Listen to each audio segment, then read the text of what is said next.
प्यारे बच्चों नमस्कार। आज हम क्लास 10th का मैथमेटिक्स एक्सरसाइज 3.1 का क्वेश्चन नंबर पहले का पहला करेंगे, फर्स्ट का फर्स्ट। चूँकि क्वेश्चन ये फर्स्ट का फर्स्ट ही बड़ा है तो इसमें दो विधि से हमें इसको हल करना है, तो एक ही क्वेश्चन इसमें हम ले पाएंगे। तो इसमें लिखा है निम्न समीकरणों के युग्म को, यानी कि समीकरण तो और भी बहुत सारे दे रखे, लेकिन पहले ही क्वेश्चन है उसके समीकरण दो दे रखे होंगे। तो निम्न समीकरणों के युग्म को विलोपन विधि तथा प्रतिस्थापन विधि से हल ज्ञात कीजिए। कौन सी विधि अधिक उपयुक्त है? कौन सी अधिक उपयुक्त है ये तो हम स्वयं की इच्छा पर डिपेंड करता है, लेकिन हम दोनों विधियों से इसको हल करेंगे। तो इसके समीकरण जो दे रखी हैं वो आप लिख लीजिए। समीकरण दी हुई है इसमें x + y = 5 और दूसरी समीकरण दी है इसमें 2x - 3y = 4।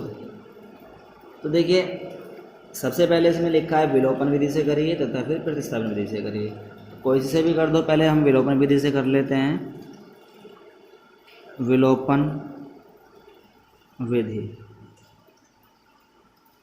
देखिए विलोपन विधि से करने के लिए हम जो समीकरण हमें दे रखी हैं पहले हम उनको लिख लेते हैं। x + y = 5 ये समीकरण 1 है और 2x - 3y = 4 ये समीकरण 2 है। दोनों मान ली। विलोपन विधि में क्या होता है? विलोपन विधि में हमें किसी एक चर का विलोप करना होता है, यानी कि उसको ख़त्म करना होता है। तो जैसे कि ये x है तो यहाँ पर अगर x होता तो x ख़त्म हो जाता है। अभी y है, यहाँ पर 3y है, जबकि यहाँ पर y है तो y से y ख़त्म हो जाता है। अब यहाँ पर ना तो x x के बराबर है ना y y के बराबर है। यहाँ x है तो 2x है, y है तो 3y है। इसमें क्या करेंगे, हम दोनों में से किसी एक को बराबर बना लेंगे। चाहे तो ये 2x है तो इसको 2x बना लो, चाहे ये 3y है तो इसको हम 3y बना लो। यानी कि यहाँ 3 से मल्टीप्लाई करेंगे तो 3y बन जाएगा। तो पूरे इक्वेशन में 3 से मल्टीप्लाई कर देंगे। साथ ही अगर हमें 3 से मल्टीप्लाई करते हैं 3y बन जाता है और ये 3y बन जाता है, लेकिन ये 3y माइनस का रहेगा, ये 3y प्लस का रहेगा। तो जब हम इसको जोड़ेंगे समीकरण को तो खुद ही कट जाएंगे, एक माइनस का एक प्लस का।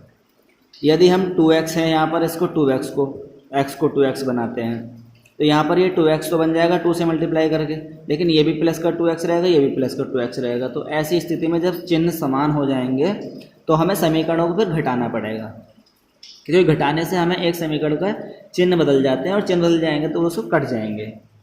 तो अब में से आसान तो हमें यही रहेगा कि फिलहाल हम इसको जोड़ने की कोशिश करें, क्योंकि एक ये माइनस और एक ये प्लस है। तो हम यहाँ कर देते हैं 3 से गुणा। समीकरण 1 में 3 से गुणा कर देते हैं तो 3y बन जाएगा। तो यहाँ लिखेंगे हम समीकरण 1 में 3 से गुणा करने पर, समीकरण 1 में 3 से गुणा करेंगे 3x + 3y = 3 × 5 = 15। 3x + 3y = 3 × 5 = 15। ये समीकरण 3 हो गई जो 1 से आई है। और ये समीकरण 2x - 3y = 4 पहले से ही समीकरण 2 है। अब देखिए यहाँ 3y बन गया, 3y बन गया, दोनों एक माइनस का एक प्लस का है। तो क्या करेंगे, समीकरण आसानी से जुड़ जाएगी। तो हम यहाँ लिख देंगे समीकरण 2 व 3 को जोड़ने पर, समीकरण 2 व 3 को जोड़ेंगे। समीकरण 2 है हमारे पास 2x - 3y = 4। समीकरण 3 है 3x + 3y = 15। जोड़ेंगे इन दोनों को, जोड़ने में चिन्ह नहीं बदलते हैं बल्कि माइनस का प्लस का ही कट जाएंगे। ये 2x से प्लस का है, प्लस का 3x से जोड़ के हो जाएगा 5x बराबर, ये तो कट गए। तो 4 और 15 जोड़ेंगे तो कितने जाएंगे, 19। तो x बराबर हो जाएगा 19/5। तो ये x का ये मान आया है। इसको हम समीकरण 1, समीकरण 2, समीकरण 3 किसी में भी रख सकते हैं। हमारा y का मान सेम आएगा। तो हम यहाँ लिख रहे हैं कि x का मान समीकरण 1 में रख लो, क्योंकि एक ही आसान लग रही है 1 में रखने पर। जिसमें कैलकुलेशन कम हो उसमें रख लो। तो समीकरण 1 है हमारी ये x + 5y = 5। तो हम क्या रखेंगे, x की जगह 19/5 रखेंगे। तो 19/5 + y = 5 हो जाएगा। तो 19/5 + y = 5। x का मान हमने यहाँ रख दिया। तो ये अब y का मान निकालेंगे तो y बराबर हो जाएगा 5 और माइनस का 19/5 इधर माइनस में आ जाएगा 19/5। फिर y बराबर ये हो जाएगा 5 पंजे 25 माइनस 19, 25 माइनस 19/5।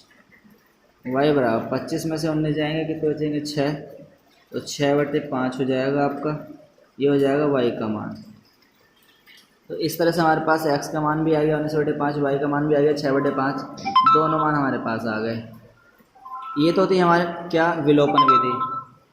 अब इसे हम अगर प्रतिस्थापन विधि से करेंगे तो कैसे करेंगे, तो प्रतिस्थापन विधि भी हम यहाँ पर लिख लेते हैं। प्रतिस्थापन विधि लास्ट लेक्चर में और लास्ट एक्सरसाइज में प्रतिस्थापन विधि के कई सवाल हुए हैं।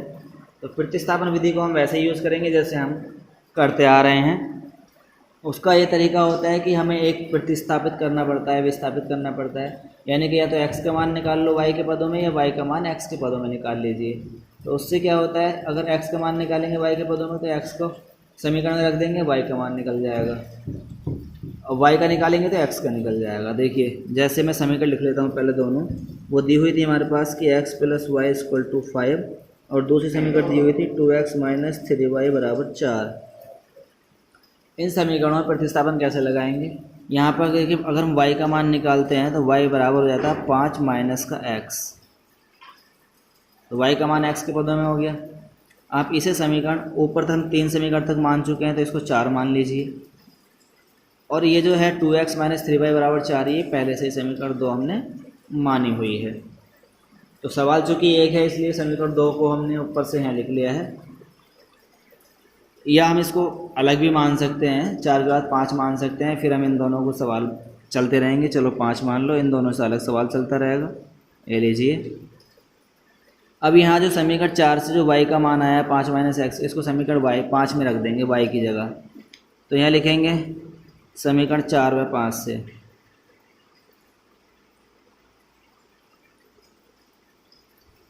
ये देखिए 2x - 3y = 4, तो 2x - 3y, y की जगह रखेंगे 5 - x, 5 - x और बराबर लिखेंगे 4।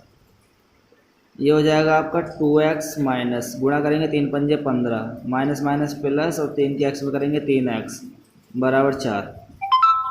2x + 3x कितना हो गया 5x = 4। ये माइनस का 15 हो जाएगा, प्लस का 15 हो जाएगा, 5x बराबर हो जाएगा, अब 4 और 15 हो जाएंगे 19, और x बराबर हो जाएगा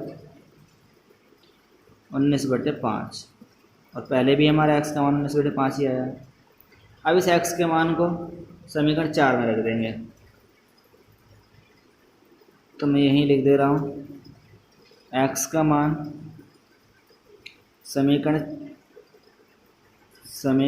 4 में रखने पर, 4 में हम इसलिए रखेंगे क्योंकि समीकरण 4 हमारी इजी है, हमें y का मान निकालना है, x का रख देंगे तो डायरेक्ट निकल जाएगा। रखने को हम इसमें भी रख सकते हैं 5 में भी, तो यहाँ रखेंगे 19/5 x का मान, तो ये हो जाएगा y बराबर 5 माइनस x की जगह 19/5। सेम ऊपर की तरह करेंगे, 5 पंजे 25, नहीं तो इसके नीचे 1 मान गए, 5 के एलसीएम लेके कर लेंगे तो भी वैसे ही होगा। तो 5 पंजे 25 हो जाएगा, माइनस का हमारा 19 हो जाएगा, ऊपर नीचे पर 5 हो जाएगा। तो y बराबर 25 में से 19 जाएंगे, बचेंगे 6/5, ये आपका y का मान आ जाएगा। देखिए ऊपर भी हमारा विलोपन विधि से भी x का मान 19/5 और y का मान 6/5 आया होगा। देखो x का मान 19/5 और y का मान 6/5।